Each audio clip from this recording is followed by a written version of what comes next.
અડાજણમાં જનતા red કરવા પહોંચેલા જયેશ ગુર્જર પર જીવલેણ હુમલો. પોલીસની પોલ ખોલતા જીવલેણ હુમલો. જયેશ ગુર્જર પોલીસ સ્ટેશન પહોંચતા 2 કલાક બેસાડવામાં આવ્યું. અમે લોકો ફોન કરતા હતા 100 નંબર પર. આખરમાં પોલીસવાળાઓનો અડાજણ પોલીસ સ્ટેશનના પોલીસવાળાઓનો જે કરતૂબો હતો ને એ મનસૂબો આજે અહીંયા પૂરો થયો. આ તમે જોવો છો કે લાઈવમાં આ પત્રકારોની સામે કેવી રીતના ઝૂંપડા અહીંયા કેટલા હતા, કેટલો માલ હતો, હટાવી દીધો. અમારા પર દારૂવાળાએ હુમલો કર્યો ત્યાર સુધી બાજુમાં 100 મીટર પોલીસ ચોકી છે. કેટલી 100 મીટર 100 મીટર અહીંયા સૌરભ પોલીસ ચોકી છે. ત્યાર સુધી હુમલો થયો ત્યાર સુધી કોઈ ડિસ્ટાફના પોલીસવાળા અહીંયા આવીને ઊભા નહીં રહેલા.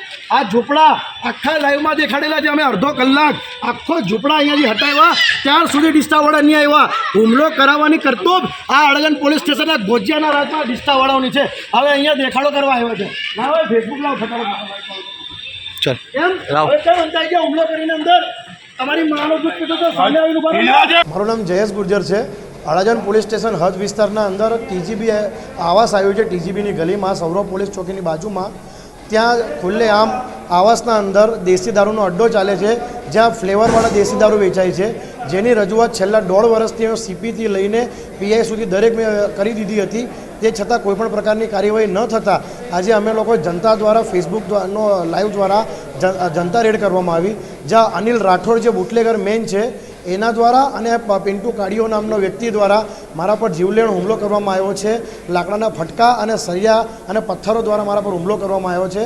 જ્યારે હું પોલીસ સ્ટેશન મને લઈ ગયા તો 2 કલાક સુધી મારી બ્લીડિંગ ચાલતી હતી અને મને સંજય ભરવાડ નામના કેશિયરે અંદર અડાજણ પોલીસ સ્ટેશનમાં જે એને અને ઇન્દ્રજીત નામના પોલીસ નો વ્યક્તિ છે ડિસ્ટાફમાં, એ બંને રૂમમાં બંધ કરીને વાઘેલા પર સ્ટ્રેચીસ મારા વધારી દીધા.